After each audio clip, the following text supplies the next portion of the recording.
Hey everyone, welcome back to the channel. If you're diving into the world of crypto in 2025, you're in the right place. Today, we're tackling a common task: withdrawing BUSD from Crypto.com to your Tangem wallet. This process has gotten even smoother with the latest updates, but it's crucial to follow each step carefully to keep your assets secure.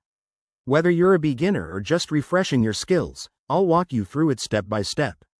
First things first, make sure you have your Crypto.com app or website open and your account logged in.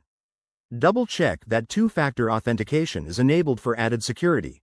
It's a must in 2025's evolving crypto landscape. Once you're in, head over to the Wallets section and select BUSD from your list of assets. BUSD is a stablecoin, so it's perfect for transfers without wild price swings. Next, tap or click on the Withdraw button. You'll be prompted to choose the network. Stick with BEP20 or whatever matches your Tangem wallet setup to avoid any complications. Now, enter your Tangem wallet address. This is critical, folks. One wrong character could send your funds into the void, so copy and paste it directly from your Tangem app to prevent errors. After that, input the amount you want to withdraw. Keep an eye on the transaction fees. In 2025, these can vary based on network congestion, so aim for off-peak times to save some cash. Review all the details one last time, then hit Confirm.